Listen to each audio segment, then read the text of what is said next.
This is Freeze, and you're watching Thorin Studio, and I would have been better than forgiven if I wouldn't get injured. Right, this is going to be another episode of Reflections, and my guest for this one is a return guest because it's going to be Freeze.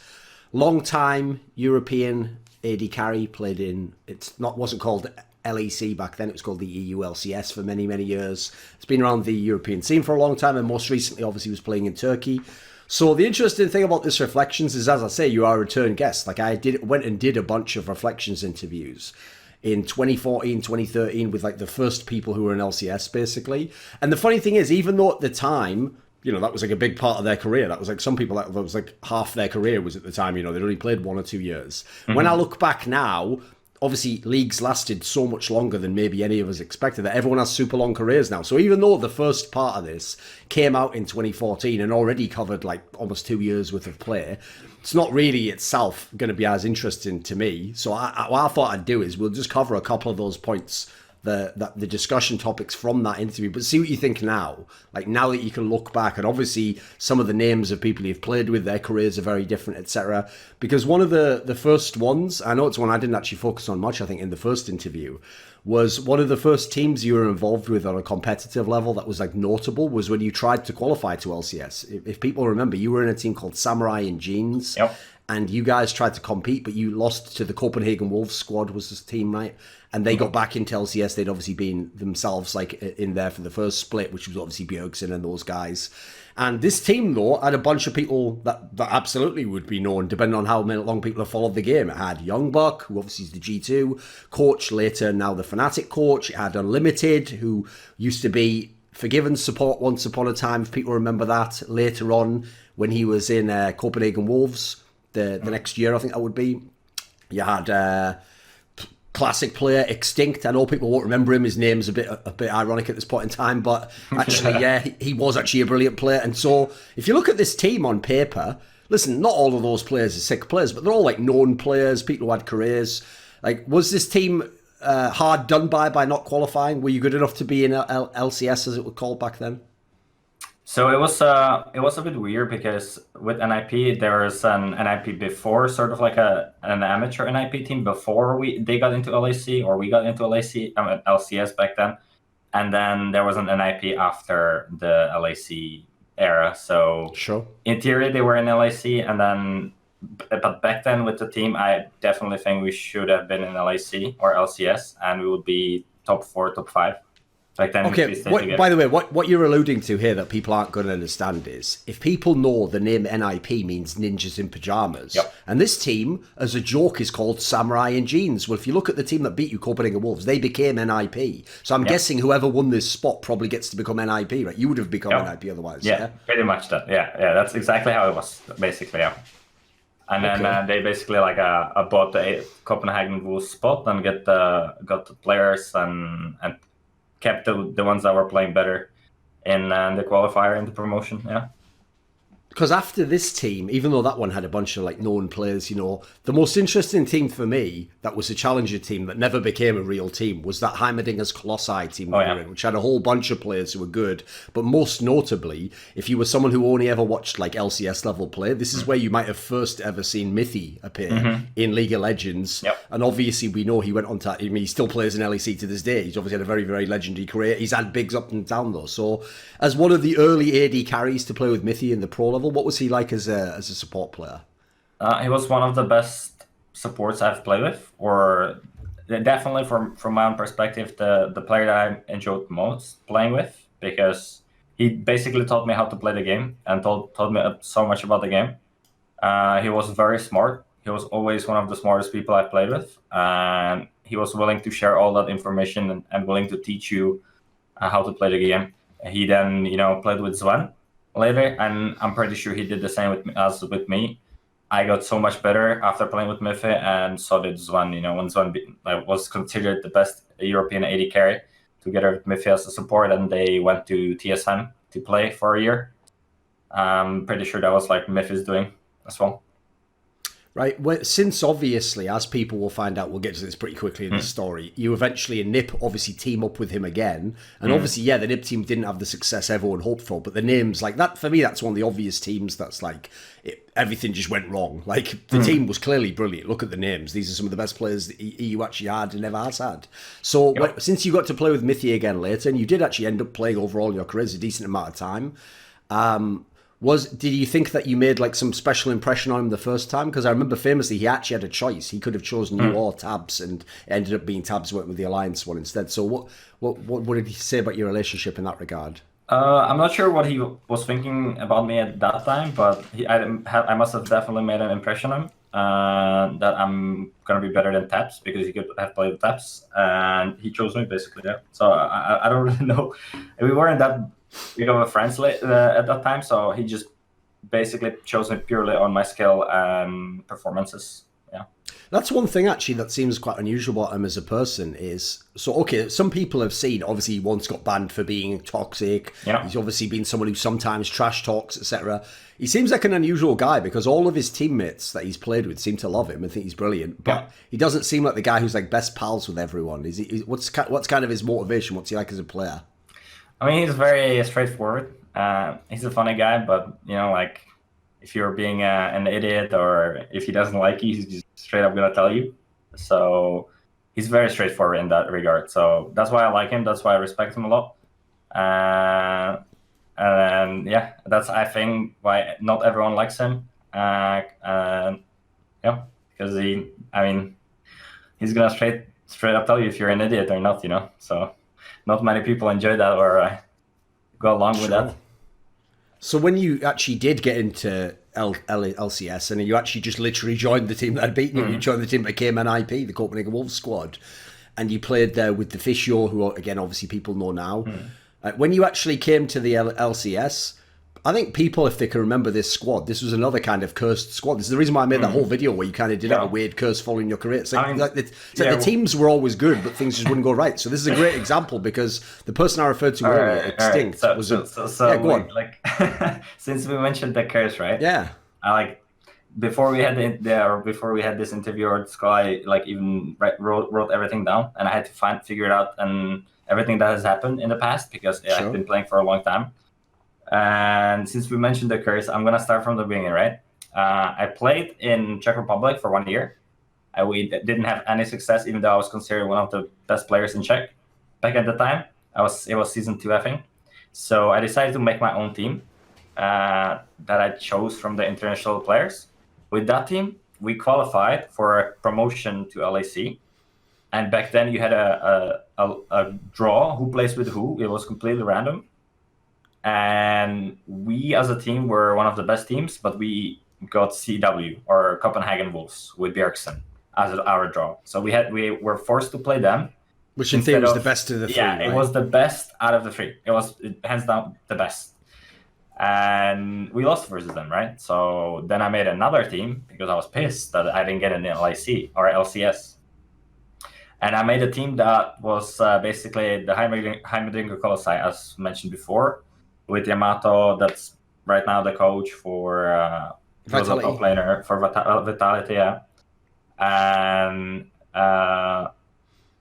2 weeks before DreamHack Winter, which we qualified for, where we were supposed to play versus Copenhagen Wolves Academy roster, where was Rekkles being kept as a player because he wasn't old enough to play in LAC or LCS back at the time, so he was playing amateur leagues.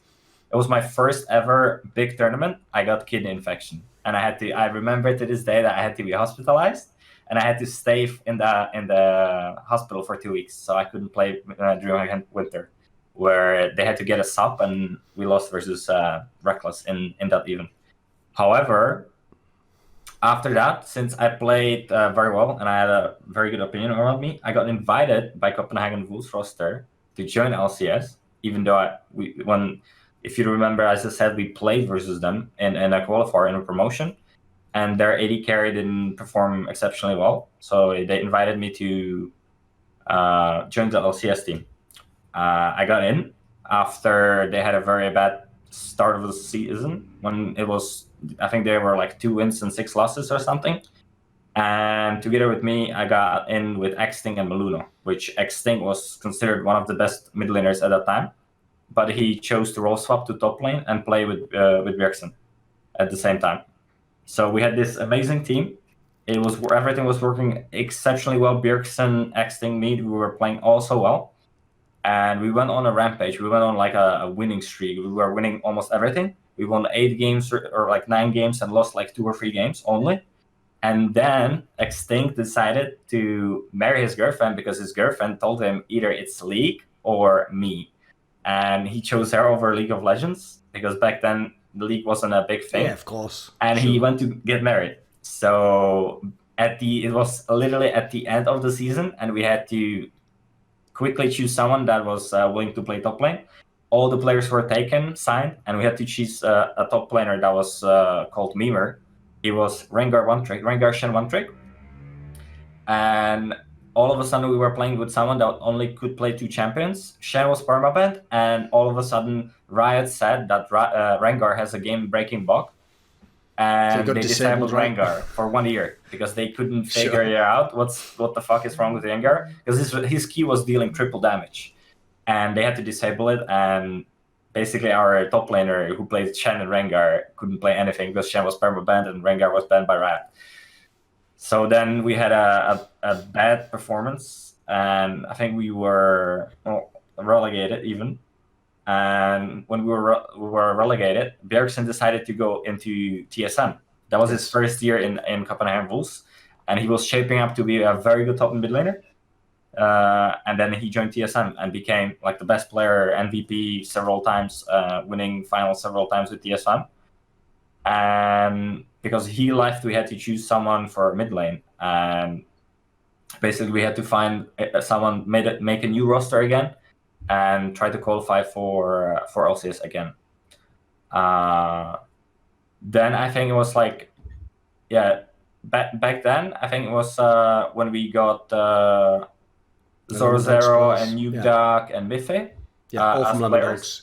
Yeah, which they were all Lemon Dog players. And Lemon Dogs as a team, they got disqualified from LCS because they didn't submit paperwork in time for the LCS. And we were supposed to play an online tournament for the spot because it was literally like a week before the LCS season starting. And Riot had to find a team that would play for them for the 8 teams, because one of them was disqualified with the Lemon Dogs, right? And all the teams were shit. Like literally none. There were no teams good at that time created because all were like basically in LAC. And my top laner, Zero, didn't patch his client, so we were disqualified. And literally against all Alternity qualified, they were like 0-18 team. They were really horrible. But we couldn't play the qualifier for that team for LCS because Zoro didn't have his client patched, which is, again, super unlucky, right? It's just crazy how that just goes in and keeps going on. But then, like the team was super good. The team was insanely good. Like Zero was considered one of the best top laners. Nukeduck was considered one of the best mid laners. mithy was considered one of the best supports. Me. And then I don't remember who we had in the jungle. I think we had... it was the lack of a jungle that was the problem, because you kept trying to use people who were like 17 and then they couldn't go to the lane. Yeah. Okay, so then with that roster, we were playing with Hertybot, who was from SK. Yeah. And we played the whole season with him. And then 2 weeks before promotion, I don't know what the fuck was wrong with that dude, but he literally said he has issues with his eyes, and he decided to retire because of it. 2 weeks before the promotion to LCS. So 2 weeks before the promotion, we had to find a substitute for him.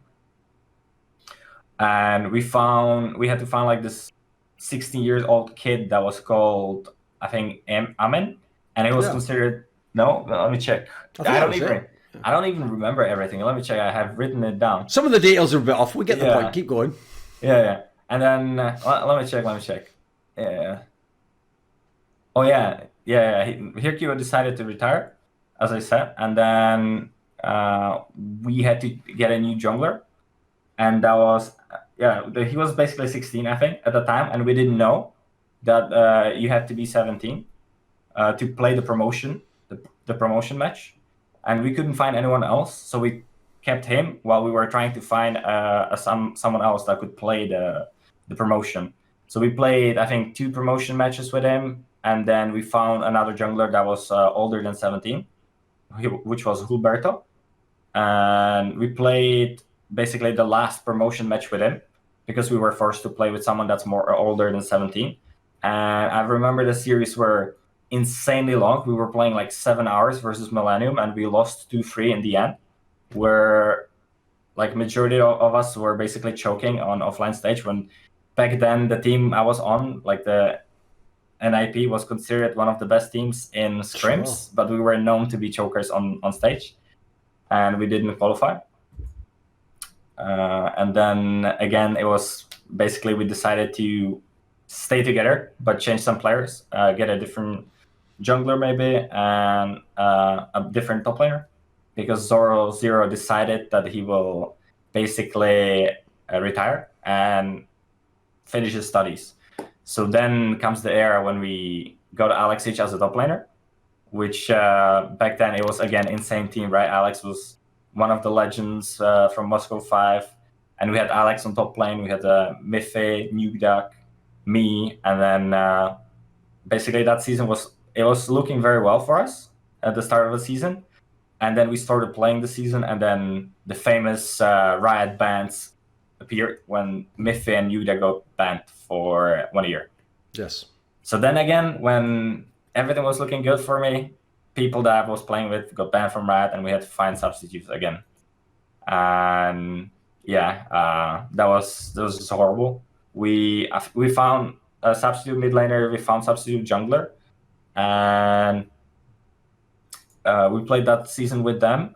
And then I know that I don't know exactly the details, but I know that my mid laner and jungler, again 2 weeks before promotion or even earlier, were hard tilting each other, and they were hard arguing. And the jungler Ko, he basically got in an argument with the mid laner to the point where he said, "Fuck this shit, I'm out, I'm leaving." He bought his own flight ticket home, like literally like week before the promotion tournament, and went home. And we had to talk with Riot that this happened, and they allowed us to find a substitute because Ko was basically refusing to play for us. And we had to find, again, a jungler that would be playing for us, and I can't remember which one was it, but you didn't qualify, so it doesn't matter. Yeah, we didn't qualify. It doesn't matter, you know. Like literally, like again, when we were supposed to play the qualifier, some shit happened that just randomly fucked everything up, and then we didn't qualify again, even though we were the favorites to qualify. I mean, if anyone is interested in the details, I think it's pretty much summed up on the internet. On Reddit, it's called like the freeze curse or something. Sure. Everything is written there in the details. So if you guys want, you can check that out. And then yeah, what happened then, I remember, was that Copenhagen Wolves that were in LEC, they wanted to kick out the entire roster and get a new roster. And I remember the roster that was supposed to be kicked, which was Vulite, it was Young Buck, who was, I think it was Coutard on mid lane. Yeah, it was Coutard on mid lane, and Unlimited on support. They were supposed to be kicked from the team, but then in the end, so I joined that team to be an amateur second league player with them and play for the promotion. But then in the end, CW decided to keep them, and that's how I got into LAC again. That they decided to keep the roster, and the players, they wanted to play more with me than Vulite because they considered me better than Vulite. So I was invited to be part of Copenhagen Wolves again and be an LCS, where then I played 1 year for them. We were one of the worst teams, but I was shining on that team because I was like playing very well at that time, and the team was playing towards me. So I looked really good. And that was the time where, after the year when my contract expired, I had a lot of offers. I went to NA because I wanted to play in NA. I wanted to see how it is. Everyone was saying that NA is super nice to live in. So I joined the Renegades. And here it comes again. where in Renegades we went to Korea. I had a support named Rumilia. Alex H was a mid laner. And basically those two, I don't know the details with what happened between them and the management of Renegades, but they had issues with one of the owners of Renegades, and we had a really bad start because there were people that didn't want to play basically, and they felt really horrible playing, and I think we lost like 10 games, won 1 game. And then at the end, the management decided to kick those players and basically get 3 new players, which was Seraph, Ninja, and a support that I chose from NA Solo Queue. That was Hakuho, who fun enough, later became one of the best supports in NA. Sure, yeah. After that. And we had an amazing performance. Similar to NiP, where we joined the team, we were winning almost everything. We won versus TSM as well, I think. That was the famous, there's like a clip of me running across the entire map with Draven. That was one of those games. And yeah, with that, we were like 8 wins and 3 losses after we changed the roster. But with the bad start, we barely managed to avoid the relegation and stayed out of playoffs. But we were like 7th or 6th, where you don't go to playoffs, but you don't get relegated. But after the end season, where we were winning everything, I felt incredibly well with the team. The team was like, I was shot calling, the team was playing around me. Everything was in place. And then again, I don't know how the fuck this keeps happening, but then again, I got a echo from Riot that Renegades will get banned from LCS for whatever happened between the players and the management. I honestly have no idea what happened. But they got banned, and they told me, okay, you have to look for a new team, so you get to play in LAC next split, and then we will ban it. And that was when I joined H2k, which arguably was, I think, one of my best teams I ever got to play on. I was super excited about H2k. One of the main issues, though, was that they wanted to sign me for 3 years. They didn't want to sign me for anything less, which back then, people were signing only for 1 year, and it was completely like unthinkable to sign for 3 years back then. Sure. So I signed a contract with them for only 6 months with basically like a very bad terms, but I didn't care about it. I thought like everything's gonna be fine, everything's gonna be good. If anything happens, someone is gonna buy me out of the contract. And I went to play with H2k. In H2k, for like literally the first 4 weeks or 3 weeks, I was constantly spamming the management because I was playing on imagine you're working in an environment where your chair is broken and your table is broken. And literally the chair is really horrible. It's broken. You cannot adjust the chair. The table is too high and you're forced to play on it. And you're spamming the management for like 3 or 4 weeks to get you a new table and new chair. And they don't, basically. And that's when I started having hand injury or hand issues. It became more of like an annoyance, where it wasn't a pain or anything. It was more of like I played literally like 15 hours a day or 16 hours a day, because it was the first ever team that was good. For the 3 years I was playing, this was the first team that was good for me, in my opinion. And I wanted to do everything in my power to show myself. You know, like imagine you're like in a jail or something for a long time, and then you get out. You want to do all these things you couldn't do before. Sure. And that's why I played like 15, 16 hours a day. And back then, no one had wrist injury. No one knew it's even like a thing possible. No one cared about like a proper way to sit, proper environment, proper chair, proper table. Yeah. There was no spots. There was no therapists and stuff helping. There was nothing like that. And then since I was sitting on a wrong chair and a bad table, I started having issues with it, with my wrists. The issues then would be literally if I stopped playing for a week or 2, it would all be fixed. You know, it was the beginning of the issues. But since I said before that I signed a contract that was a bad terms, I didn't want to sign a contract for 3 years. So I signed a contract for 6 months that basically had a buyout or a thing that forced me to find a team or pay the buyout that they paid for me in Renegades. Because Right. I had a high buyout. I had 25,000 euros buyout. Which is also, I imagine, why is- they wanted the long contract, right? To Yeah, make it yeah. worth This it. is Sure. why they wanted, I guess, the long contract. Because 25K back then was a lot. You Yeah, know, it like was a lot, Players yeah. were getting paid literally like For a whole year, they lot might get amounts, that. yeah. Yes, exactly. And that's why I signed it. And basically, with that, I was semi-forced to play because, like, imagine you have a buyout on your head that if you get kicked, you have to pay 25K, right? Sure. And then imagine you have you're starting to have a wrist issues or injury that literally like makes you, you know, like you have to play even though you have problems.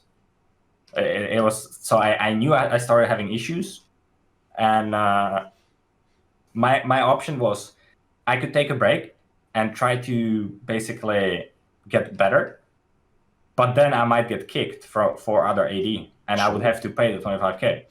So what I did was I kept playing. I kept.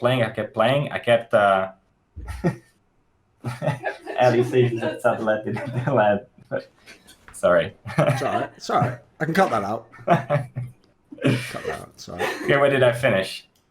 You I actually kept pay the playing. buyout if you kept playing, yeah. Yeah, If so you didn't. I was very scared to stop playing. I was very scared of being kicked. So I kept playing. I started taking painkillers to feel better, and basically it helped for a while. But then even through the painkillers, my hand started hurting. Right. So in the end, I had to somehow figure out how to fix this, how to get through this, and there was a lot of issues with my lawyer and H2k lawyer. Even Riot was involved, and like one of the managers from H2k, which I have nothing bad to say about, helped me out really a lot. He helped me so much when he said, dude, Freeze, literally, the money doesn't matter. Your health matters. Stop playing, get better, and everything will get solved later. That's basically what he told me. And, you know, that like touched my heart. So I said, okay, I will. But back then it was already when I was playing with painkillers through my hand injury, and the hand injury got much worse. And then when stuff happened with H2k, Forgiven joined the team. They then got to qualify to Worlds. They even finished in semifinals. Yes. Of Worlds, which was a huge success back then for H2k. And then basically at the end, everything looked fine. Everything looked good. And then at the end of the year, all of a sudden I got kicked, and I had to pay the 25K. So I had to find a team that would either pay the 25K and I would play for them, or I would have to pay it myself. So then I joined, and no one wanted to sign me. Imagine like you are just coming out of hand injury. Your hand might not even be fixed yet. Sure. And you're asking teams to pay a buyout for you and sign you, which like literally there were only 3 or 4 teams that were willing to do that, and one of them was Tempo Storm from North America, which was a challenger league. It was an LCS league. No LCS teams wanted to basically risk my hand injury. So I went to NA, played in NA for a year, and basically they paid the buyout for me, and I was playing there for a year, which we had a horrible success. We didn't have success at all in NA. And after that, I decided to take a break from all the shit that has happened to me, and basically just say, okay, I'll take 1 year to fix my hand. So then I played for Temple Stone, right? And then no, after the horrible split, I basically decided to fully heal my hand because I still had issues with it, and just basically reflect on everything that has happened and if I even want to continue playing League anymore, because all the shit that has happened to me, it just felt like I am not meant to be a professional League of Legends player, and I'm not meant to have success. That's how it felt for me, and it was very demotivating and very harsh on me. So I literally like fall to the ground. I had to be on the ground for a while until I got back up. It took me a year to basically figure out what I want to do. After of like a year and a half trying different stuff, doing different stuff, I started playing League of Legends again in my free time. And well, I got hooked up on it again. It was very competitive. It was very enjoyable for me, and that's when I decided I want to try playing League of Legends again. I started playing scrims for teams for tryouts, and that's when like the solo queue, it was fun and stuff. But then literally the moment I started playing scrims, that was when I knew I want to do this again, and I want to just play competitively, and that's my passion, because the amount of fun and thrill I had playing scrims and competitive league compared to like solo queue, it was just unreal. And at that time, I knew that this is what I'll do, and I decided to come back to play professionally in Spain. I mean, in Turkey first, where I joined Royal Bandits. We because I had a lot of amateur offers. I had no LCS offers, but I had a lot of second division leagues, even though I didn't play for 1.5 years. The name Freeze was still out there, and I decided to join Turkey because the offer was the most lucrative one, where they have been qualified for Rift Rivals, which I never played international ever in my life, because I've never had the success I needed to play international. And they basically told me that they will be playing Rift Rivals in Vietnam versus 2 other regions. And for me, it was like, oh my god, I have to try that. I have to see how it is. The same with NA, when I was like, I need to try how NA is and see how it is. Yeah. And I joined the team. We basically started scrimming, playing the to prepare for Vietnam. We won the Rift Rivals. We finished first in the Rift Rivals with that team. And then we started playing the season in Turkey, which we won as well. We finished first, and then we started playing playoffs, where in playoffs we finished second. We failed to win in the finals, which was again very harsh for me, because if we would win the finals, we would qualify for Worlds play-ins, and that would be again another international event for me, which I before never had. And then with that success, for me, that was a lot of success, right? I came back after playing 1.5 years, after not playing 1.5 years.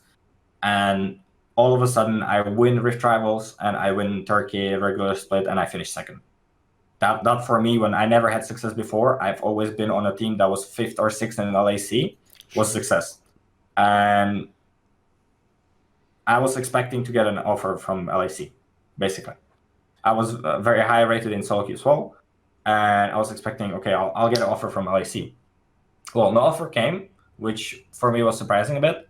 But I was like, okay, whatever. I will just keep playing. I will just keep showing how good, if I'm good or not. If people will notice me or not. And people that I talked to told me that if you want to go to LAC, you have to go to Spain, because no one cares about Turkey. Back in the day, that's what people told me. Sure. And back in the day, that was when Mad Lions, like 4 players joined LAC. It was the Nemesis that joined Fnatic, Verlit that joined SK, Crownshot that joined SK, Selfmade. Yeah, sure. Like all these great players were from Spain. So everyone told me that I have to go play Spain, because everyone watches Spain and no one watches Turkey. So even though you're performing well in Turkey, you have to, like, no one cares.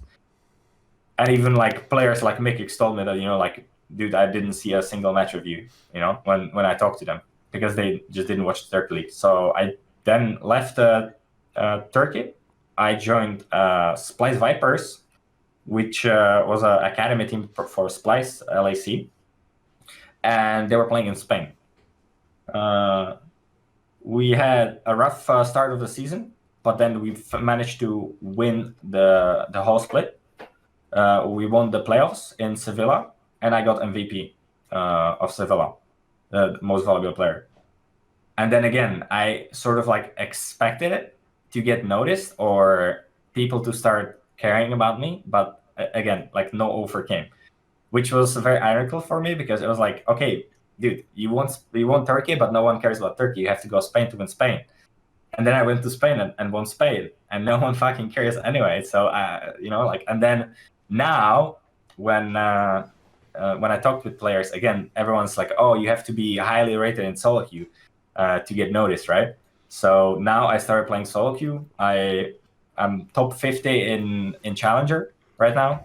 I think top 5 or top 6 from all the 80 carries in the US, and I'll see how it goes. But I mean, if I don't get an offer again, then it's like what's next, you know?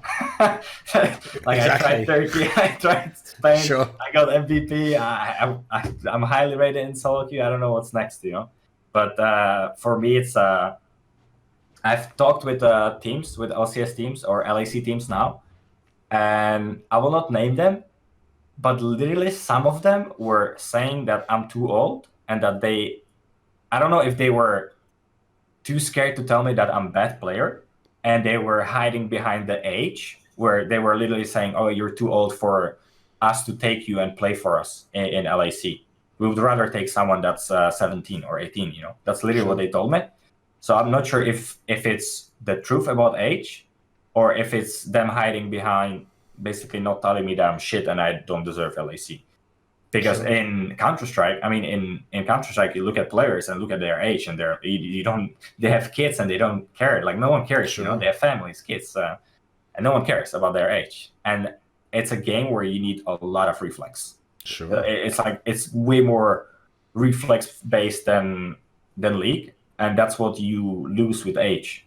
But then again, in League, when you look at the League, they're not all, like, I think I'm like one of the oldest players even, you know, and I'm 25 now. I turned 25 and I'm one of the oldest players. That just doesn't make sense for me when the average is so low in League for some reason. Sure. And it feels like there's this stigma of like age, you know. So I've been playing for a long time, but I'm not planning to stop anytime. Well, I'm 25. Sure. I think I can play till 30 easy, and I have no problems with that. So even if I don't get a chance, I will just, you know, if you fall back, just get back up and keep fighting. That's what's life. And at the end, I will maybe get another chance. But I have to say, I wish I was born later. That's for sure. Because everything that has happened for me and basically how it works now in LAC, that the players are getting paid so much. I played in LCS for 4 years, right? And I was getting paid like €1,000 in LAC per month. Per month, yes. Yeah. And now players get like 20, 30 times more. You know. Sure. Why was I born so early? Like, come on, it's a bit unfair, you know. But it is what it is. So that's what it is, you know. Right. Obviously, this interview is a bit different to normal since you basically just went through most of your history right there. So what we'll do is we'll just now go to just interesting questions that are at any point throughout your career and you can answer them. So how about this? I went a bit That's on, all right. On a rant. That's all right. Yeah, you tied it all together. Right. So a question I would have actually over your career is, because one thing I like to do with these interviews is hopefully give people context for what different times were like. So back when you first came onto the scene, those first teams we were talking about, the Samurais and Jeans, Amadeus Colossi, NiP, at this kind of era, like I said, you were someone who you got picked to be the player who came into the LCS despite the fact you didn't qualify. You were originally actually, for people who don't remember this, it was going to be you and Edward were going to be the bot lane of Alliance before it got made when it was being called Froggen's Super Team. And then obviously it later became NiP and Tabs instead. Instead, you went with Mithy, you joined in NiP where you thought you were going to be really good. Right, at this point in time, was Freeze behind the scenes with players? Did you have a lot of status? Did people think you were one of the best? Back in the day, I was considered one of the hottest free agents, if I ever was a free agent. You know, when I joined the Renegade, before I joined Renegades, before I joined H2k, I was basically considered one of the top ADCs in Europe. It was often me, Rekkles, and Forgiven that were the top 3 ADCs. Sure. And it was sometimes, you know, Forgiven was the best, sometimes Rekkles was the best. And I argue to say sometimes, like, few weeks I was the best. You know, it's not like I was the best for the entire split, but I had some really good weeks and they had some really good weeks where we were, like, competing. And that's all the way in 2015, 2014, where people actually thought I'm one of the best ADCs, and I was really hyped. I don't think I deserved all the hype I was getting. I think I was slightly overhyped, but it is what it is. I had that reputation back in the day, and before Renegades and H2k, there were like 10 or 15 offers of LCS and LAC combined before the amateur leagues. I don't even count the amateur leagues because I had so many LAC and LCS offers back then that I didn't care about amateur leagues at all. So I was like, like half of the LCS, half of the LAC wanted me to have in the team back then. So some of the choices in your career, I think the whole curse angle, one of the things that's rough about it is, obviously there were certain times, like I say, where you could have just gone a different route. Like you had a choice of 2 or 3 teams and you picked one and it just turned out that was the one that didn't work out well. And, for some other good players who were on that team, it didn't work out well. So, like, what was your approach to picking teams over your career, do you think? Like, did you usually try to go with the best players on the team, or what was the approach, do you think? Okay, so in the beginning, I was choosing the team myself, I was making the decisions myself. It was a combination of salary and players. I would say it was 50-50 back in the day. I wanted to make some cash, obviously. And it was the first few teams that I chose myself, they all ended in a huge failure. Like something happened that just fucked us over or fucked me over. So then I realized that I'm really bad at choosing teams. Like really, really bad. Or like I suck at making decisions. So I started involving my brother, I started involving my friends, I started involving other players and asking them for advice. And it like involved from only me choosing the organization or the team to be a part of into a lot of people helping me and trying to figure out what's best for me. And even though a lot of teams, a lot of people, it was before me joining Renegades, after basically my contract expiring from CW, that was where I was like, okay, I suck at deciding. I need help. I need help. No agents existed back then. Sure. Right? There were no agents. So I had to ask my family. I had to ask my friends. I had to ask my players in solo queue or my friends in solo queue. And I started making decisions together with them. And it was when I joined Renegades and H2k, that was basically like half of the other people telling me I should do that, right? And it still ended up horrible. So Renegades I chose for money and for trying out NA, and H2k I purely chose for roster. There was 100% roster, nothing else. Sure. One thing that was quite unusual in your career, I've mentioned this actually in the past on like episodes of Listen Loco and stuff, is this story where one of the weird ways you were able to actually have an interesting like career path is you basically always came, in English you'd say, in the wake of Forgiven. Like you were always coming and joining the teams that just had Forgiven. And the joke almost was, when people get Forgiven, they go, wow, brilliant player, love him as an AD carry, hate his personality, too many problems, And then obviously in a lot of his teams, he left after one split. So what would happen, the joke we used to have in the community was, well, if you like Forgiven as a player, but you can't have him and you want someone not as bad as a person, I've got the perfect guy for you. It's Freeze, right? Just get him. And that is what like 2 or 3 teams did, because the angle that makes people not know this is, right, they know it happened in Copenhagen Wolves. They don't know it almost happened in SK when he got kicked out. And then it obviously did happen in H2K. So this kind of was a thing, right? It must have been to some degree what some of these teams thought. Well, it was, me and Forgiven's playstyle was very similar. We, even before all the tournaments began, we used to play on East, Nordic and East server. And we were both very high rated players, and we were basically having the same playstyle. And we kept playing versus each other, and we respected a lot each other. And we remain friends still today, where Forgiven is someone I respect. Forgiven is someone that is better than me, or was better than me, most of my career. And he had a similar play, or he was considered better than, like, I was obviously a cocky, and I thought, I'm on the same level as Forgiven, but sometimes I wasn't. Sometimes he was worse, sometimes I was better, as I said before, with top 3 ADs. But he was on like not inspiration, but we had the similar style, and he was very, very good at what he was doing. And basically, I was slightly worse at what I was doing, but I had a better behavior. So when teams didn't like Forgiven as a personality, they often chose me because I could do, let's say, an 80% when Forgiven was the best AD in the whole West, or people were saying he was the best AD in the whole West. I could do 80% of what he did, basically, and be more friendly, you know, or less of a upfront dude, because Forgiven is someone that when he doesn't like someone or something, he's gonna straight up say it, you know.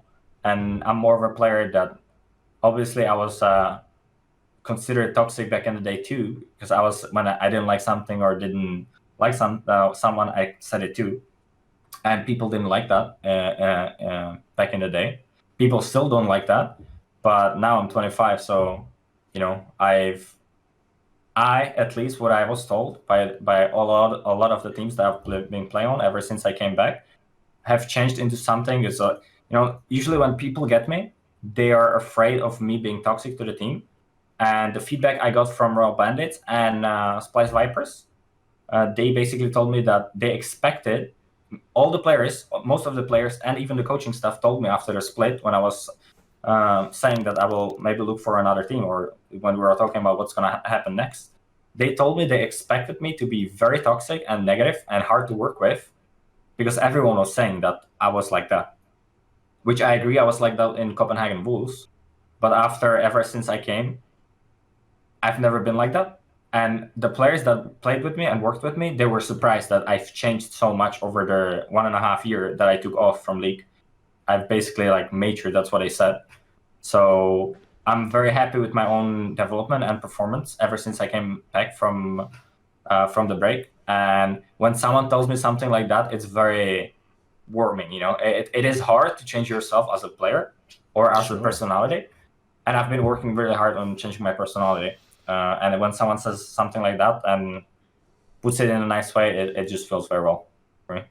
Right. When we described all those unfortunate circumstances that happened before, it's like the freeze curse, that makes it sound almost like funny, you know, or a way to think, whatever, you know, it was just not something weird that happened. But like you've said, you've had a couple of aspects to your career that have been really rough, actually, which is, considering over the years, I could find, you know, a bunch of experts that'd say you're one of the better AD carries, or you were very good at certain times. It is amazing that you've basically never qualified to LCS, you've almost never had many playoff runs, you haven't actually, basically, even though individually you were good, you never got to have the team success until, as you say, later in your career, when it was more out of the spotlight. You know, people don't know about the last couple of years in Turkey and now in Spain. So, right, how has that part affected you? Because obviously, like, I know a lot of players that, like, I've known many pro players where even if individually they weren't doing well, as long as they had some team success, they felt like their career was in a great place. They didn't worry too much about that. So, like, have you been able to, on some level, take solace in the idea, like, well, I've been a good player, like, that's something, that is an accomplishment? Or does it kind of, like, fuck with you a bit that you see some of the brilliant teammates you had over the years, and, you know, most of them by now have had some year where they had a really great time and they had a nice team, or, like you say, went to Worlds or something, you know, and it feels like you always, like the saying in Americans always says that you zigged when you should have zagged, that you just went the wrong direction sometimes. So how has that bothered you? Have you been able to deal with it?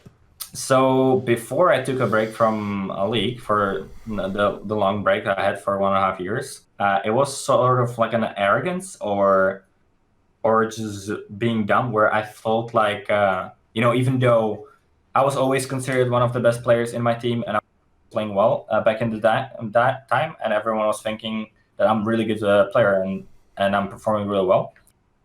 So sort of in that day, or in that age before the break, I found some like sort of accomplishment in that reputation, where I was like, okay, it's even though I didn't win anything, I'm still considered one of the best players, etc. You know, and it felt okay. It felt like everything's, even though I didn't have any success, it felt like it was fine.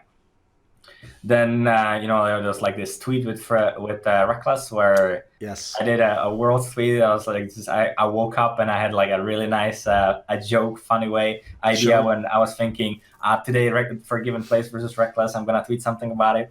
And I tweeted like this dumb tweet that got like 2 million impressions on Twitter, where I tweeted, today Forgiven is playing versus Rekkles. I can't wait to see Rekkles hug his tower as his mother's breast.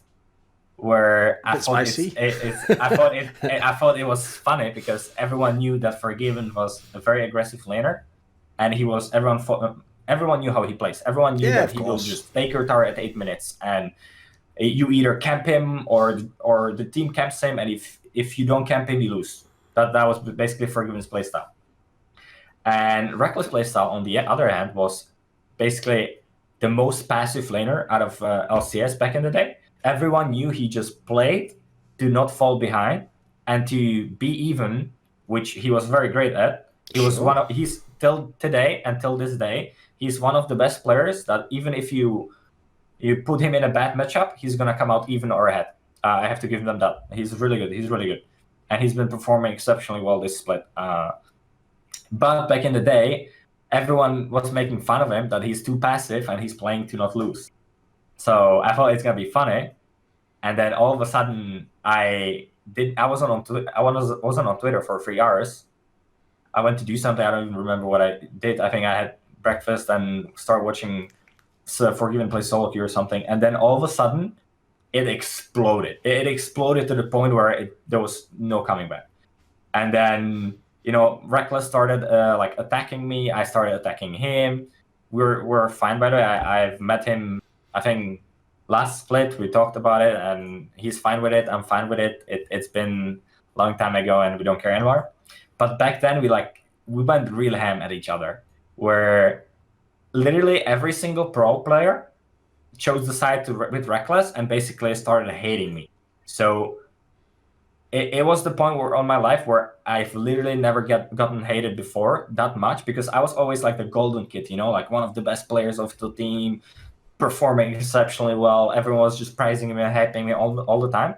And then all of a sudden, from that, it changed to like literally every single pro player hating me, because I was arrogant, cocky in the tweets, and they all sided with Rekkles, and they were like tweeting #WreckingCrew and basically putting his achievements and stuff. It went all out of the control, and I think it's still in the minds of the players that live through it, even though it's happened like 3 or 4 years ago, and literally me and Rekkles don't care about it. So maybe people still remember that stuff. I don't know if people remember that, but it was huge. It was one of the biggest mistakes I ever did in my life. So yeah. It was... On that note, though, because I remember in that exact exchange on Twitter, Forgiven himself made an infamous tweet in response where he said... Yeah, he was the only one defending me. He basically said... Well, the funny thing was, he obviously could relate, because he had the same exact things happen in his own career, where he would be considered a very good player, but then obviously he wasn't winning fucking LCS, and he had to keep changing team all the time. Meanwhile, he would look over and he'd see Sven, at the time Niels, and he'd see Rekkles, and he would see, wait a minute, these guys have all the teammates, they have all the brilliant squads, they go into all the, top fort worlds. And so obviously, the problem is, if you think you're as good as that person, you think exactly what Forgiven said, where he said in his tweet, basically, like, I'd like to see, I mean, he called them like the Nordic Wonder Boys or whatever, but he meant Sven and Rekkles, basically. Yep. He basically said, I'd like to see those players, the gist of it was, go through what me and Freeze did, like go through teams that are bad teammates in a bad scenario, and you don't get paid, and you have to battle just to be 7th or something, or never mind win LCS. Is there some truth to that? Do you kind of feel like some of those players haven't had that experience? I heavily agree with that. I mean, it's obviously what it is, right? It's just, I don't know if it's luck or if it's them choosing a good team. I think it's a combination of both them being lucky and then both them choosing a good team or good teammates. Sure. To start with. But if you look at Sven and Rekkles, they both literally the first year they got into LAC, they were on the best team.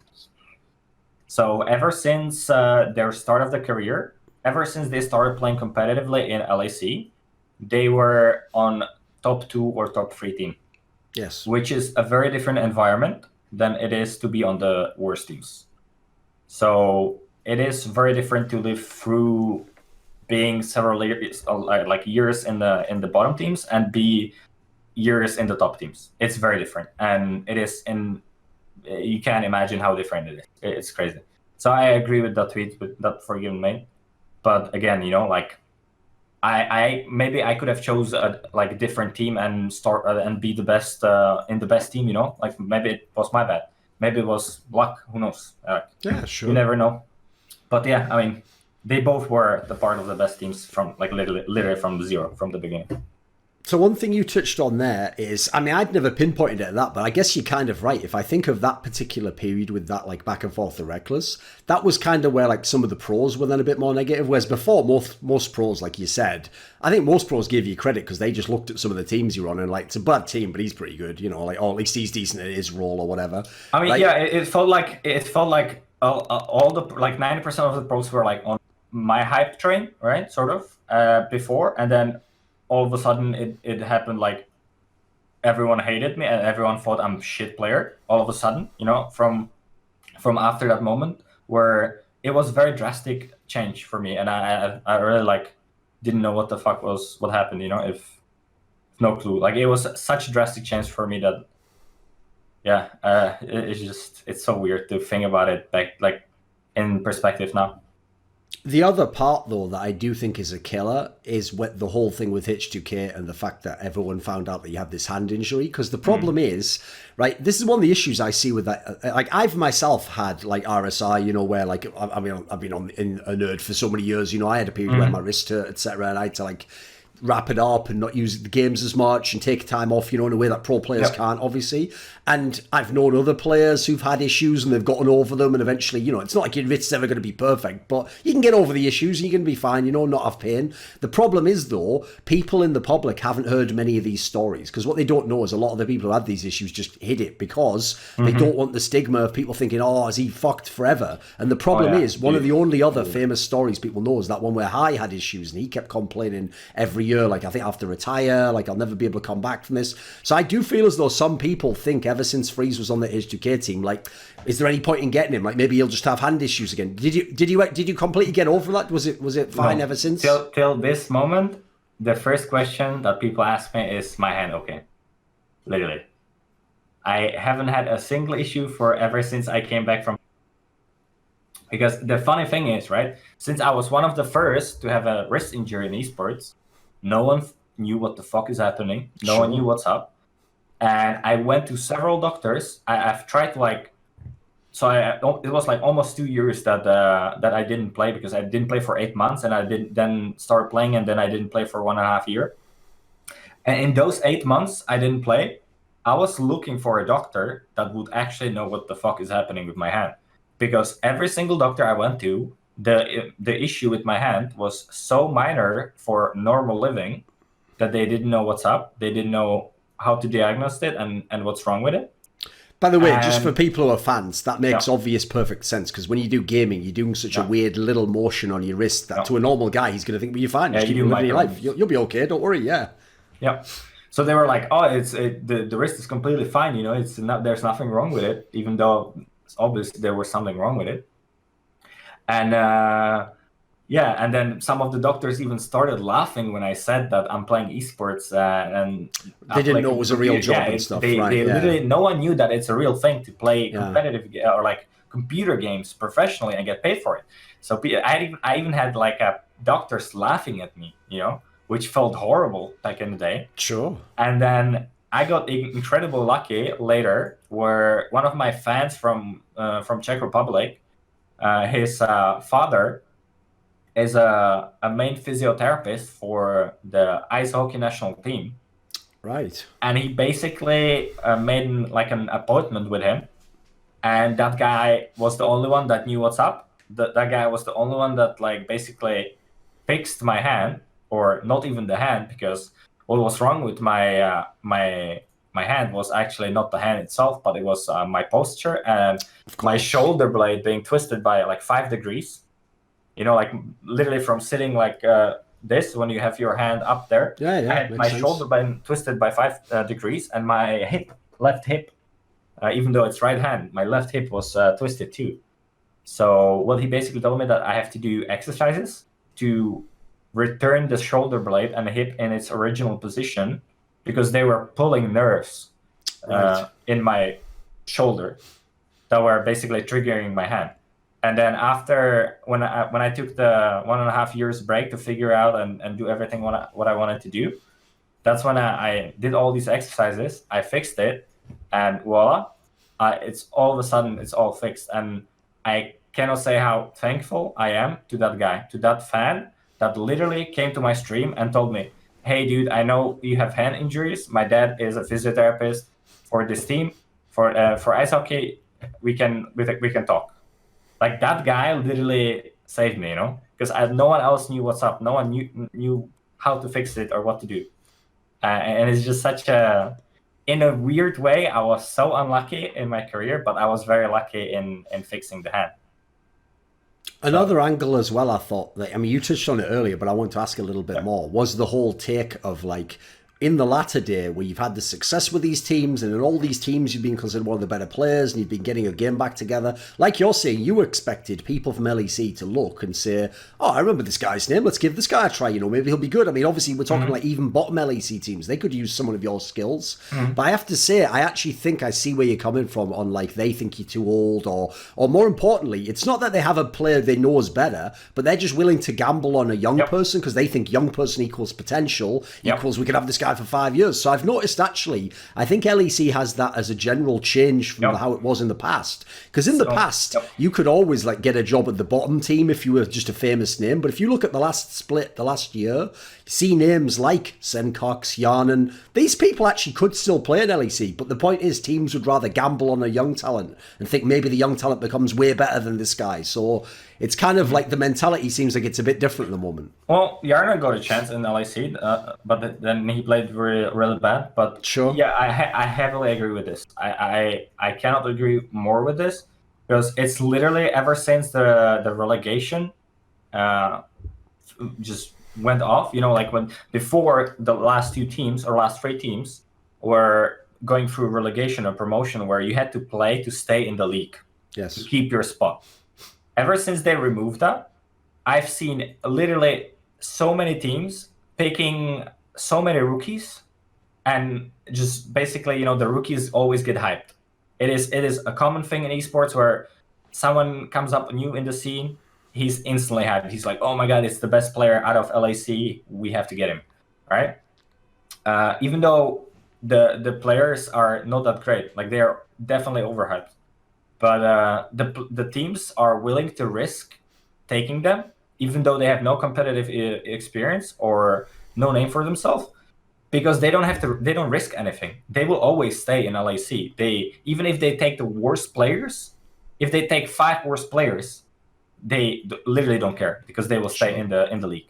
So there's that factor that's factored in, which is huge. I don't know, it's just like, it's huge ever since they removed the relegation. And all the teams in League of Legends, all the managers, there are no tryouts, and there are no scouts. It is so bamboozling for me that League has been esport for 8 years, and we still don't have a scouting agents, where, like, people that are being paid to scout players, literally scout players. Those are normal in, like, normal sports. Sure, of course. Where in esports, it is literally only based on, like, what players think about you. So it's basically what the manager thinks about you, or if you're friends with someone from the LCS or players. That's basically how you get in. As far as I can tell, there's 3 ways. You either, like you say, you either have a rep from the other players and word spreads around. Or maybe if you get lucky, you could have a team that goes deep in, like, EU Masters, and some people who are LEC watch it. And then the third way is probably just like someone like people who do marshals, like Veteran, might just say, oh, this player from this team in SVP is good, and then LVP rather, and then maybe someone hears that and goes, oh, I'll pretend that was my idea and get the tryout for this guy. Otherwise, it's pretty hard, isn't it? Like you say, because as you said, if you win Turkey, you'd at least hope someone's watching and go, wait a minute, that guy actually can play in EU. Like, I could have him on my team, but for some reason, people don't care. Yeah. It is how you say it. It is, like, people even told me this, right? It just feels like, I mean, it's honestly, like, I can't be mad at this, right? Because it's how world works, right? Yeah, it's just the way things have changed. If you have friends or if you have connections somewhere, that's how you will get in, or that's, of course, basically get a better job or get better life. That's how life works, and that's how League works. That's how League, at least LAC works right now. If you have connection, friends, or or you basically have a really good reputation, that's how you get it. Since, as you said, like you're still playing now, obviously you've just moved to the Mad Lions squad, like you're going to be doing things with them. No one knows yet what the next year holds. Yep. Right? Imagine this interview comes out soon. I know I actually have a pretty bad track record to get the reflections out fast, but I'll try and make this one quick, since in theory there's more reason to get this one out quicker. If someone watched this and they're from an LEC team, an LCS team, whatever, you want to play, I assume, at that level next year if you can, when your contract's available. Definitely. You want to. What about in general? Like, are you someone who, like you said, you didn't yourself plan on retiring? Do you have years left in your career? Would you play for 3 or 4 more years? Do you plan to play a league a long time? What's your status? I definitely plan to squeeze everything out of myself. Like, you know, there's a famous Czech hockey player called Jaromír Jágr who literally just keeps playing, or kept playing even though he was super old. And I'm planning to do the same. League is my passion. I've literally sacrificed so much for League, and I'm willing to do even more. And as I said, I don't see a problem playing at 30. You know, I don't think there's a problem. Like, you don't need like, if you play a sport, you actually need physique and body to keep up with the young guys, right?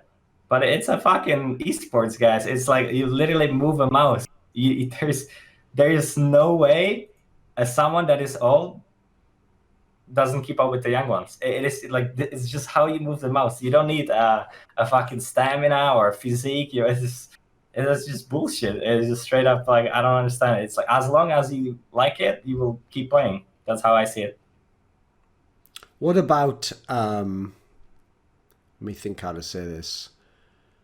What would you say in terms of, like, do you still have a big goal in League? Something that, like, if you could accomplish this, it would be like validation, or it would make up for some of the problems in the past? Is there like a big goal for you still? My biggest goal, and my only goal right now, is to shut the fuck up all the haters. Like, literally, I till this day, I have so many haters, and I get so many haters on Twitter and everywhere. I want to prove, even professional players hate on me all the time. I want to prove all of them wrong. I want to prove all of them that they are wrong about me, and I want to just, like, go in with a style. You know, when I prove them that they were wrong, I want to do it with the style. I don't care about anything else. Like, literally, I've already made money throughout my esports career, so I don't care about money. I only care about this, where I want redemption. I need redemption. You know, that's how I see it, and that's what I want. Since, like you said, unfortunately, even people in LEC don't, when they have a spare minute, watch something like Turkish League. They, like you said, they probably maybe only watch the famous names, like the academy teams from LEC, basically, nowadays, as far as I can tell, or EU Masters. If someone didn't see you play in Turkey, is there a particular, like, series or tournament you played in Turkey that you think would be a good representation of, like, that you were getting your skills back? Maybe the same for the Spanish League. Is there, like, a series that you had that you popped off in that people could go back and watch? As I said, I got MVP of Sevilla, of finals in Spain. So that series are definitely a series to watch. We were 2-2. We were losing the last game in best of 5. And I managed to defend and outplay basically 5 players of enemy teams alone. And then finish the game. And the way it happened, literally, I knew that this is never ever going to happen again in my career. Like, everything was just perfect. Everything was straight up perfect, you know, in that moment. And the way I finished the game and the way we finished the game, and it's just never going to happen again. Like, there is no way, you know. It was so nice. So, and then literally everyone was, like, just scanning my name, and when I came back to the after the backstage, everyone was just jumping on me and being super happy that we won the finals. That was definitely a moment to remember. I can see why you were annoyed that then people didn't notice, because you must have thought for that, like, holy shit, everyone must be watching this. Must be so sick. Yeah, it was so sick. It was insane. It was so good. I have no words for it. You have to watch it. You have to go on YouTube and Google final game of LVP Spring in Sevilla. Okay. It's just highlights, and you will see.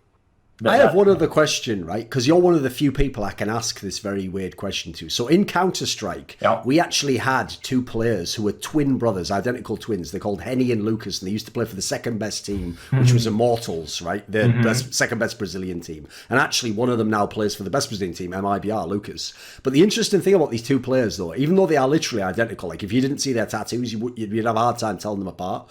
What's interesting is, in the game, they have totally different playing styles. Like one is like, like a AWPer that's going for all the aggressive kills, and the other guy's like, the smart, like supportive player who just plays the angles and helps you win the game. So I've always thought it must be weird because technically they're the same person in terms of the body, but they just in their mind they went different routes. One went this way, one the other. It's like if one was a striker in football and one was a defender. You'd think, well, that's weird because you'd think surely the defender guy, if he really wanted to, couldn't he just be a striker? Does everyone want to be a striker? So you obviously have an identical brother. If people don't know this, I mean, I know you've actually tricked some people with this. I myself even got wrecked by this because it was when I was actually at that event in Hungary where I was walking around. I forgot you had an older brother. So at one point I talked to you on day one, and then on day two I walked past him and I thought you just like blanked me. Like I felt like a little bit hurt inside. Like you just looked past me, and then I only realised later when I saw you again, like, oh yeah, it's a different person actually.